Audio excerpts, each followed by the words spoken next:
असते म्हणून स्वतःहून काही मंडळी येणारी आहेत. प्रत्येकाच्या घरामध्ये जाऊन बेल वाजून तुम्ही पक्षात येता का असं काही विचारलं जात नाही भारतीय जनता पक्षाकडे. फुटून कोणाकडे जाणार आणि आता फुटून ज्यांच्याकडे जाणार त्यांची आता सत्ता नाही. मुंबई महानगरपालिकेमध्ये परिवर्तन जर का दिसलं तर तुम्हाला 20 वर्ष कोणी हलवू शकणार नाही, हा माझा शब्द देवेंद्रजींनी सांगितला. परंतु जर तुम्ही मागच्या सारखेच जर काम करू लागलात तर लोकांना जर फरकच दिसला नाही तर तुम्हाला लोक बाजूला काढतील.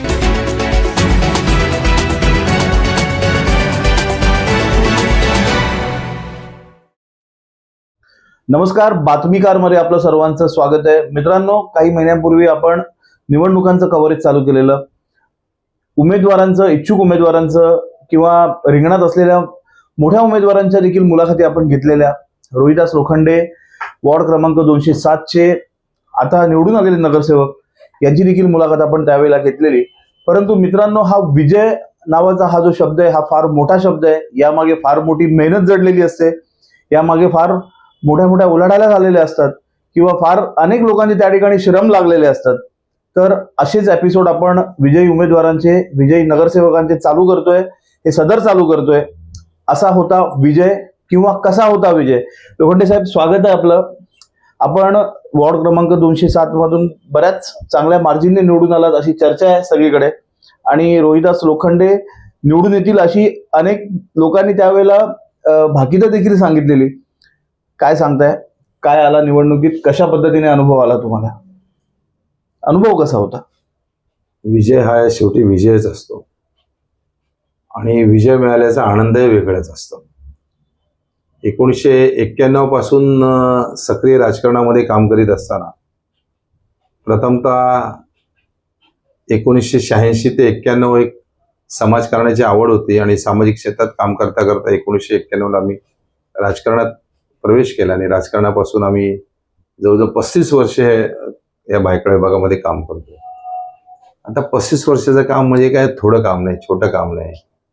असंख्य वेळा दिल्या, परिणामी कुटुंबाला वेळ कमी देऊन समाजाला वेळ जास्त दिला आणि समाजाला वेळ जास्त देऊन समाजाची सेवा करत करत 2017 ते 2022 प्रथमतः सुरेखा रोहिदास लोखंडे पत्नी आमच्या भारतीय जनता पक्षाच्या नगरसेवक झाल्या. मग काम करण्याचा आनंद वाढला, उत्साह वाढला, लोकांचा संपर्क अजून झाला जास्त. 22 ते 26 निवडणुका नव्हत्या तरी सुद्धा कोविड काळापासून खूप काम आम्हाला करावं लागलं. कोविडमध्ये आम्ही लोकांना जीवनावश्यक वस्तू दिल्या, कांदा वाटप केलं, आम्ही भाजीच्या गाड्या घरपोच केल्या लोकांना.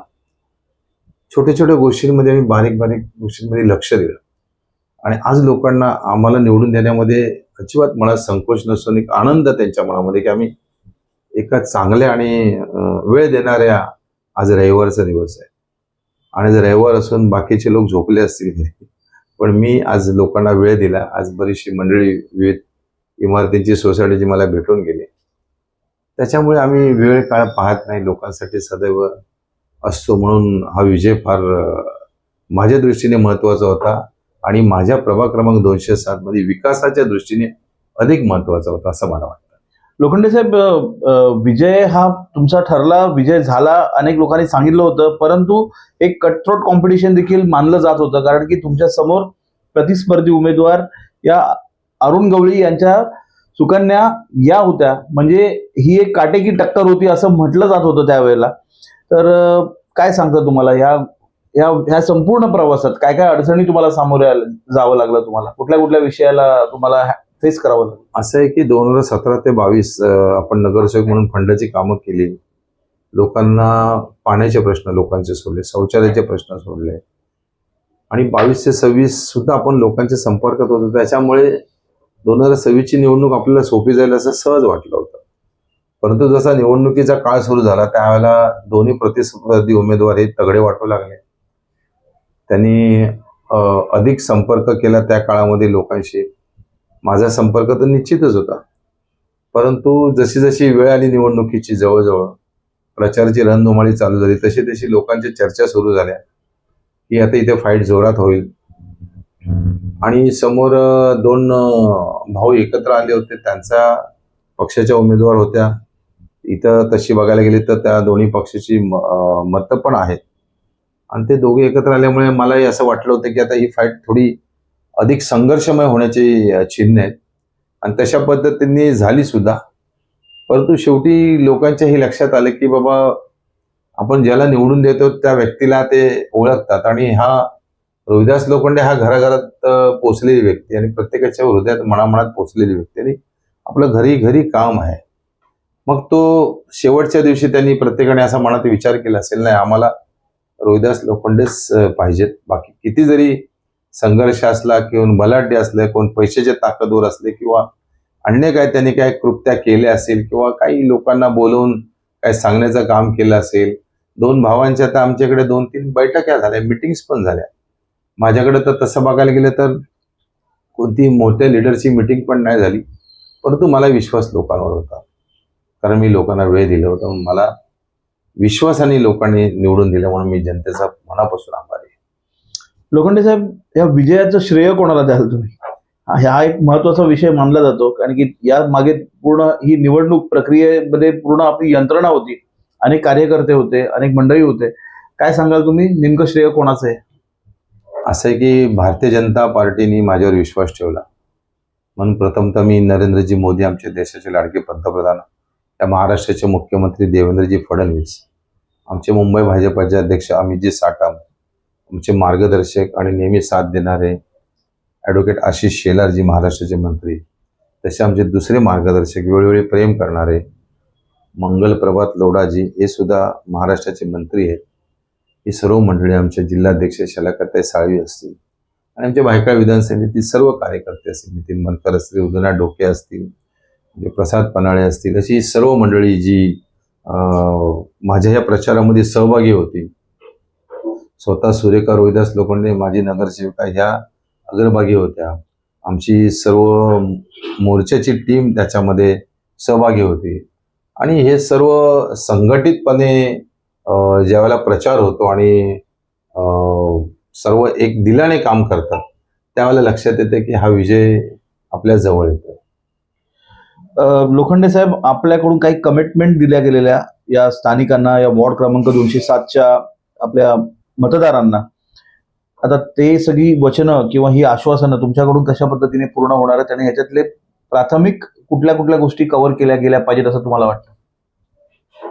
मी विजय झाल्यानंतर माझ्या सर्व कार्यकर्त्यांनी मला सांगितलं की रोहिदासजी, आपल्याला एक मोठी रॅली काढली पाहिजे, विजय मिरवणूक काढली पाहिजे. पण हे मी शो करणं, मिरवणुका काढणं आणि मोठा उहापोह करणं हे काय माझ्या मनाला पटत नव्हतं.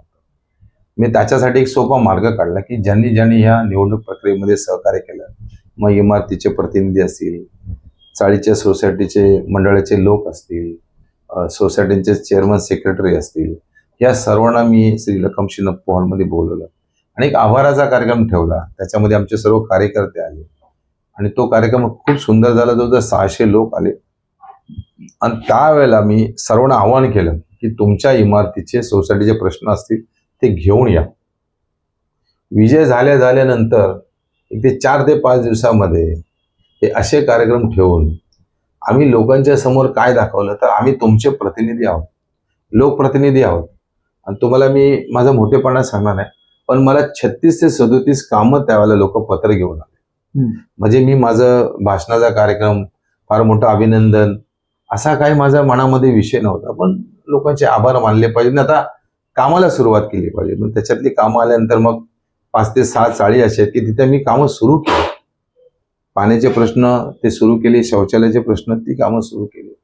म्हणजे मी कामाला सुरुवात केली आणि मी जवळजवळ आता मुंबई महानगरपालिकेच्या ई वॉर्डमध्ये माझी 67 कामं नगरसेवक फंडासाठी येणार आहे एप्रिलच्या, ते आत्ताच माझं पत्र त्यांच्याकडे पोच झालेलं आहे.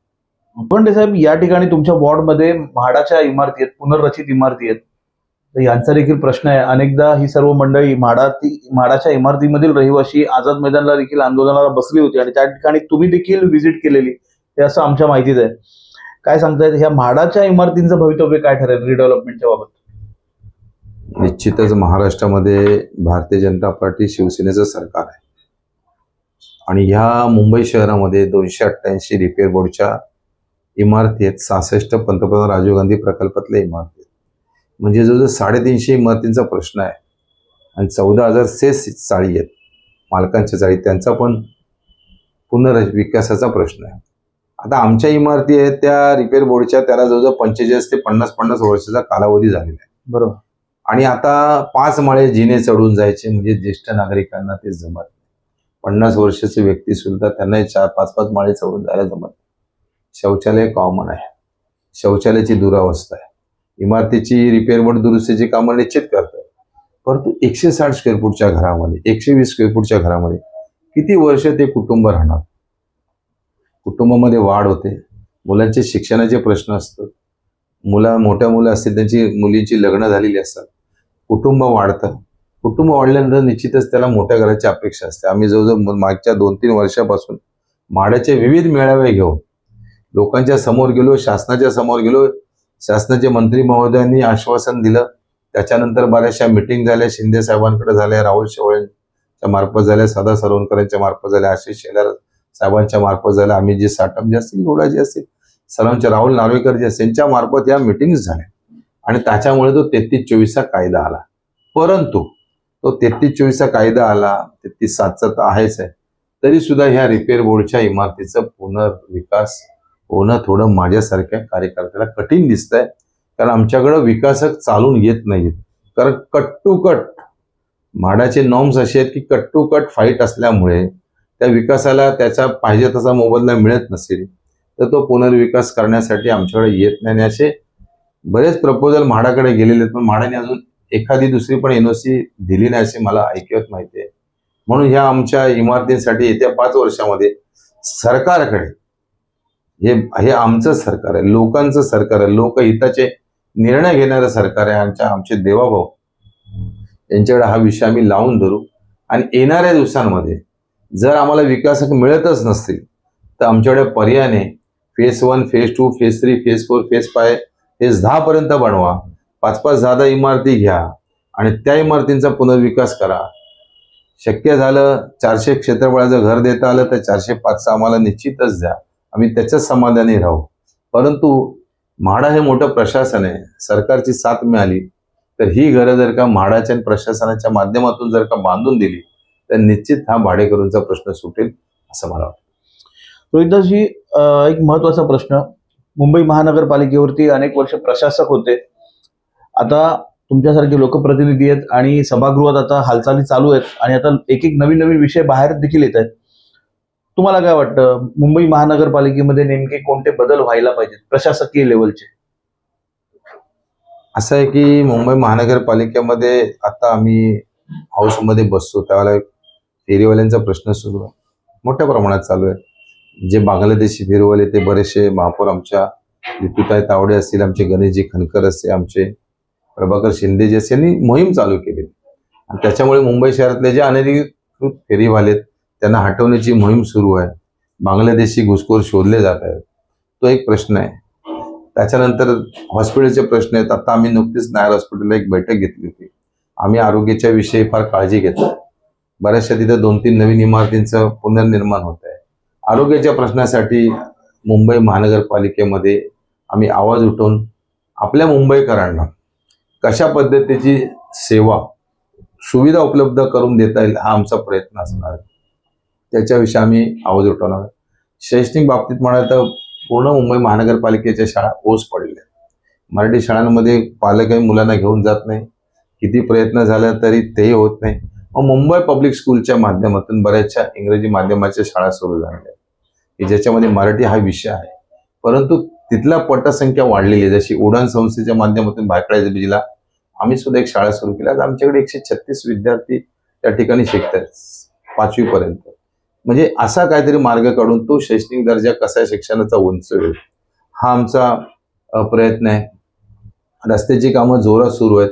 भविष्यामध्ये 1 ते 2 वर्षामध्ये जर का मुंबईचे पूर्ण रस्ते सीसी झाले, म्हणजे त्याला सिमेंट कॉन्क्रीटचे झाले, तर निश्चितच खड्डे पडणं, पावसाळ्यात पाणी साचणं आणि पावसाळ्यात मुंबईची तुंबई होणं हे निश्चितच बंद होईल असं मला वाटतं. ड्रेनेजच्या समस्या बाबतीमध्ये सुद्धा फार मोठ्या प्रमाणात विचार होत आहे. मध्यंतरी बांद्रा कुर्ला कॉम्प्लेक्सला शिवरेज लाईनच्या बाबतीमध्ये मोदी साहेबांनी उद्घाटन केलं होतं. ते बरंचसं काम 1-1.5 वर्षामध्ये पूर्ण होईल. म्हणजे ते पाणी बाहेरच्या बाहेर ड्रेनेजचं निघून झालं, जे समुद्राच्या मध्ये फेकलं जातं तो विषय चालू आहे. तर मुंबईमध्ये निश्चितच येणाऱ्या दिवसांमध्ये फार मोठं परिवर्तन दिसेल आणि मुंबई बदललेली दिसेल असं मला वाटतं. केंद्रात राज्यात बऱ्याच ठिकाणी बीजेपी सरकार आहे. मोदी वारंवार अनेक वर्ष निवडून येतात. आता भाजपने बऱ्याच वर्षानंतर पहिल्यांदा मुंबई महानगरपालिकेवरती ताबा मिळवलाय. आता हा ताबा कायमस्वरूपी राहील का तिकडे मोठी स्पर्धा होण्याची शक्यता आहे? काय वाटतंय तुम्हाला? खूप चांगला प्रश्न आपला. मध्यंतरी काही दिवसापूर्वी आदरणीय देवाभाऊ मुख्यमंत्री देवेंद्रजी फडणवीस यांनी सर्व नगरसेवकांची बैठक घेतली होती. तेव्हा त्यांनी सांगितलं, भारतीय जनता पक्षाने आणि सरकारने त्याचं काम केलेलं आहे. आपण निवडून आलेले आहेत. आपण एक चांगले सक्षम नगरसेवक बना, लोकांशी चांगला संपर्क ठेवा, कुठेही आपला भ्रष्टाचाराचा आळा आपल्यावर बसता कामा नये याची काळजी घ्या. मुंबई महानगरपालिकेमध्ये परिवर्तन जर का दिसलं तर तुम्हाला 20 वर्ष कोणी हलवू शकणार नाही, हा माझा शब्द देवेंद्रजींनी सांगितला. परंतु जर तुम्ही मागच्या सारखेच जर काम करू लागलात तर लोकांना जर फरकच दिसला नाही तर तुम्हाला लोक बाजूला काढतील. म्हणून तुम्हाला तुमच्यामध्ये परिवर्तन केलं पाहिजे. तुम्हाला छोट्या छोट्या गोष्टींकडे लक्ष दिलं पाहिजे. जनतेच्या समस्या समजून घेऊन आज 89 नगरसेवक निवडून आलेत, 29 शिवसेनेचे आलेत. एवढं मोठं तुम्हाला यश संपादन झालेलं आहे. तर त्याचं कारण असं की मुंबईला तुम्हाला महापौर द्यायचा होता, भारतीय जनता पक्षाचा महापौर बसवायचा होता. हे मुंबईने निश्चितच ठरवलेलं होतं आणि ते यश मिळालेलं आहे. तुम्ही त्या यशाला हुरळून जाऊ नका, काम करा. पुढची 20 वर्ष मुंबई महानगरपालिका ही तुमच्या ताब्यात राहील. तुम्ही रिझल्ट लोकांना द्या, लोक तुम्हाला साथ देतील. हे देवाभावांचं सांगणं आहे आणि माझ्यासारख्या एका नगरसेवकाचं सुद्धा हेच मत आहे. लोखंडे साहेब, महापौरांकडून काय अपेक्षा आहेत तुम्हाला? काय म्हणता महापौरांबाबत, काय सांगाल? 1-2 वेळा महापौरांबरोबर आमची मीटिंग झाली, चर्चा झाली. महापौर म्हणतात की एकदा महापौर होऊन बघा, एकदा महापौर होऊन बघा कशा पद्धतीने काम करावं लागतं. आणि खूप आनंद घेते मी कामाचा. म्हणजे सकाळी आमच्या ऋतुताई तावडे 9ला घर सोडतात तर संध्याकाळी कितीला घरी जातील माहिती नाही. प्रत्येक ठिकाणी भेट देणं, प्रत्येक ठिकाणी मुंबई शहराच्या जटिल समस्या, अडीअडचणी, कुठे घात झाला, कुठे अपघात झाला, त्या ठिकाणी भेट देणं, या सगळ्या गोष्टी पाहाव्या लागतात. मुंबई महानगरपालिकेमध्ये स्वतः कार्यालयामध्ये बसून आज एवढी गर्दी असते की त्यांना 5 मिनिटं बोलायची वेळ नसते. त्याच्यामुळे त्यांनी प्रश्न समजलेले आहेत, त्यांच्या प्रश्न लक्षात आलेले आहेत आणि निश्चितच ते इतका चांगला वेळ देतील, इतकं चांगलं प्रशासन चालवतील. तर आपल्याला येत्या दिवसामध्ये महापौर ऋतुताई तावडे ह्या मुंबई महानगरपालिकेच्या आतापर्यंतच्या चांगल्या महापौर, अभ्यासू महापौर आणि कर्तव्य पार पाडणाऱ्या आणि जनतेला न्याय देणाऱ्या महापौर म्हणून आपल्याला समजतील आणि आपल्याला ऐकायला मिळेल. एक राजकीय प्रश्न आहे.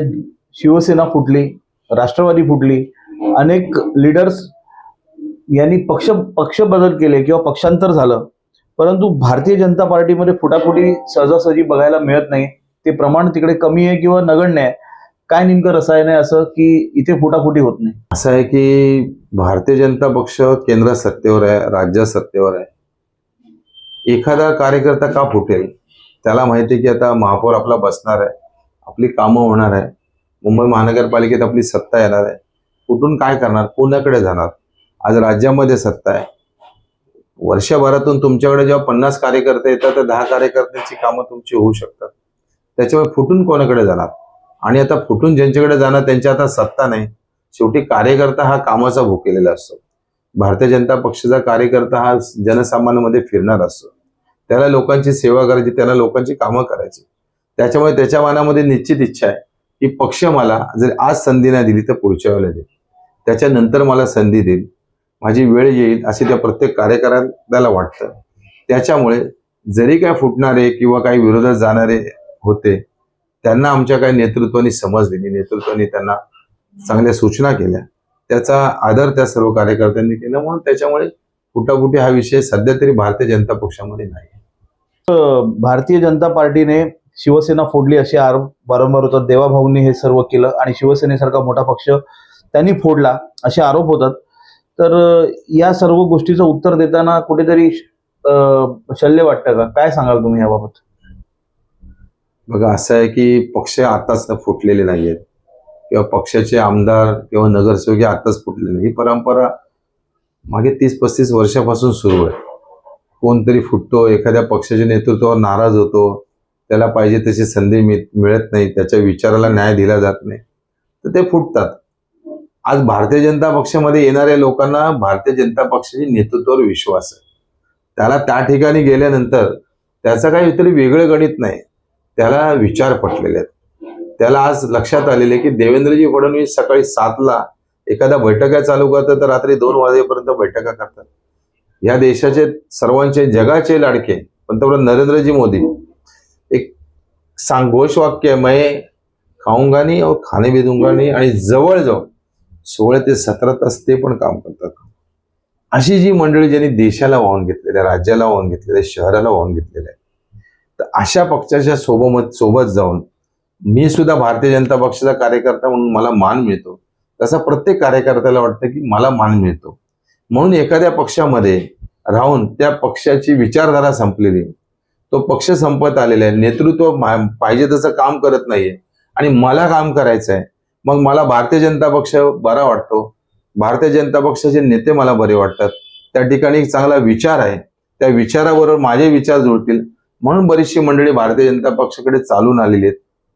त्यांना असं वाटतं की इथे मला आज न्याय मिळेल, उद्या न्याय मिळेल आणि माझे विचार या ठिकाणी ऐकले जातील, आणि माझ्या विचाराला न्याय मिळत असेल तर मी दुसऱ्या पक्षातून भारतीय जनता पक्षात गेल्याचा आनंद मला निश्चित पाहायला मिळेल, असं एक भूमिका प्रत्येकाची असते. म्हणून स्वतःहून काही मंडळी येणारी आहेत. प्रत्येकाच्या घरामध्ये जाऊन बेल वाजून तुम्ही पक्षात येता का असं काही विचारलं जात नाही भारतीय जनता पक्षामध्ये. स्वतःहून काही नाही, आपल्याला विचार माझे आता इथं खुंटतायत, माझ्या विचाराला महत्व दिले जात नाही, मला वेळ दिला जात नाही, माझं म्हणणं ऐकलं जात नाही. मग ते म्हणणं जर माझं भारतीय जनता पक्षामध्ये ऐकलं जाईल तर मी त्या पक्षामध्ये जाऊन माझा विचार प्रगल्भ करेल आणि माझे विचार मुंबईपासून देशापर्यंत पोहोचवण्याचं मला एक चांगलं व्यासपीठ आहे, म्हणून ती भारतीय जनता पक्षामध्ये प्रवेश करतात. त्याच्यामुळे देवाभावांवरती नाव घेणं किंवा देवाभावात पक्ष फोडतात हे म्हणण्यापेक्षा आज महाराष्ट्रामध्ये स्वतंत्र मोदीजींची वोट बँक तयार झाली, देवेंद्र फडणवीसांची वोट बँक तयार झाली. आज मुंबई महानगरपालिकेमध्ये सत्याण्यामध्ये देवेंद्रजी भाऊंचे विचार लोकांना पटलेले आहेत. मतदारांनी देवाभावांकडे बघून सुद्धा मतदान केलेलं आहे. आम्ही जरी उमेदवार असलो तरी लक्ष देवाभावांचं ह्या राज्यावर आणि शहरावरती आहे, म्हणून त्या मतदारांनी देवाभावांकडे बघून मतदान केलेलं आहे. आज हा फायदा कोणामुळे आहे तर एक चांगल्या नेतृत्वामुळे, आणि हे अशी नेतृत्व जर असतील आणि हे नेतृत्व जर या राज्याला चांगल्या विकासाच्या घडीने नेत असतील, गतीने नेत असेल मुंबई शहराला, तर निश्चित देवाभावांच्या मनामध्ये फोडाफोडीचं राजकारण करतात असं त्यांच्या मनात नाही. इतर विरोधक काय बोलत असेल त्याच्यामध्ये ते कधी काय विषय घेत नाही असं मला वाटतं. शेवटच्या प्रश्नाकडे येतो. लोखंडे साहेब, मुंबईला आता काय गरजेचं आहे? आता पूर्णपणे सत्ता प्रस्थापित झालेली आहे महानगरपालिकेवरती. काय सांगता, मुंबईकरांकडे कसं बघताय तुम्ही, किंवा भारतीय जनता पार्टी काय बघते? मुंबईकर बऱ्याचदा अनेक त्रासातून जाताना दिसतात, तुम्ही कुठल्या कुठल्या गोष्टींकडे लक्ष वेधणार आहात? आमचे सर्व मुंबई महानगरपालिकेतले भारतीय जनता पक्षाचे ज्येष्ठ नगरसेवक असतील, सर्व जेव्हा आम्ही बसतो त्यावेळेला आम्ही 10-12 गोष्टींवर चर्चा करतो. मुंबईचे पाणीचा प्रश्न, मुंबईचा ड्रेनेजचा प्रश्न, मुंबईच्या आरोग्याची सुविधा, वाहतुकीची समस्या, शैक्षणिक समस्या, मैदानं, खेळाची मैदानं जी बऱ्याचशा ठिकाणी एन्क्रोचमेंट झालेली आहे, खेळाची मैदानं असतील, आणि ह्या ठिकाणी असलेले पुतळे म्हणा, त्यांची स्वच्छता म्हणा, किंवा रोडवर अनावश्यक टाकलेला कचरा, स्वच्छता मोहीम हा एक प्रकार आहे. त्याच्यानंतर मुंबई शहरातील महानगरपालिकेच्या प्रॉपर्टीवर असलेलं डेव्हलपमेंट, हे मुंबई महानगरपालिका आता डेव्हलपमेंट करत नाही स्वतः, पण येणाऱ्या दिवसामध्ये आम्ही आवाज उठवणार आहे की मुंबई महानगरपालिकेने स्वतःच्या प्रॉपर्ट्या ह्या स्वतः डेव्हलप कराव्यात. कारण बऱ्याचशा ठिकाणी डेव्हलपमेंटमध्ये अडकलेले विषय आम्हाला ऐकायला मिळतात. 10-10 वर्ष डेव्हलप होत नाही, विकासात पळून जातो, लोकांना भाडं मिळत नाही. त्याच्यामुळे स्वतः टेंडर प्रक्रिया करून त्यांनी स्वतःच त्याच्याकडे लक्ष द्यावं. असे 10-12 जे प्रमुख प्रश्न आहेत की ज्याच्यावरती आमचं लक्ष आहे, आणि हीच नड आहे, हीच गरज आहे आज मुंबईकरांची. मुंबईकर ह्या मुंबईमध्ये येतो, आनंदाने जीवन जगायला येतो, त्याला आनंदी जीवन कसं देता येईल? आज मेट्रो असेल, मेट्रोचे डबे वाढवणं, आपल्या रेल्वे AC करणं, रेल्वे तर तुम्ही बघा कितीतरी क्रांती झाली. आज भारतीय रेल्वेमध्ये इतकी क्रांती झाली की एवढे स्टेशन अद्ययावत झाले की जे आम्हाला असं वाटलं नव्हतं की रेल्वेत एवढी क्रांती झाली आहे. त्याच्यामुळे मुंबई शहर हे झपाट्याने वाढत आहे. एक आगळी वेगळी नगरी आहे. त्या नगरीमध्ये येणाऱ्या माणसाला आनंद द्यावा आणि त्याचं जीवन सुखकर होईल, हे जे मी मगाशी सांगितलेले प्रश्न आहेत, हे प्रश्न सोडवण्यासाठी आमचा अग्रक्रम राहील आणि ते प्रश्न निश्चितच सोडले जातील. लोखंडे साहेब, वॉर्ड क्रमांक 207 मधून आपण विजयी झालात, त्याबद्दल आपले मनपूर्वक अभिनंदन. या पूर्ण आमच्या बातमीकारच्या टीमच्या वतीने देखील तुमचे अभिनंदन. आपल्या या विजयाचा प्रवास येत्या 5 वर्षाचा आपला हा समाजकारणाचा राजकारणाचा प्रवास उत्तुंग राहो हीच अपेक्षा. धन्यवाद. कसा होता विजय किंवा असा होता विजय, हे अशा पद्धतीची मुलाखती ही सत्र आपण विजयी नगरसेवकांकडून चालूच ठेवणार आहोत. त्यांच्याकडून जाणून घेणार आहोत तुमच्या विजयाचं रहस्य काय किंवा मुंबईसाठी काय आवश्यक आहे, कसं मुंबईकरांचं भलं होणार आहे, या सर्व विषयाला अनुसरून प्रश्न उत्तर आपण घेणारच आहोत. कॅमेरा पर्सन अल्पेश पवारसह मी अभिषेक शिंदे, बातमीकार, चेहरा मुंबईचा. मुंबईतील अशा नवीन घडामोडी जाणून घेण्यासाठी बातमीकार न्यूज चॅनलला लाईक, शेअर, कमेंट आणि सबस्क्राईब करा आणि बेल आयकॉनला क्लिक करून ऑल करायला विसरू नका.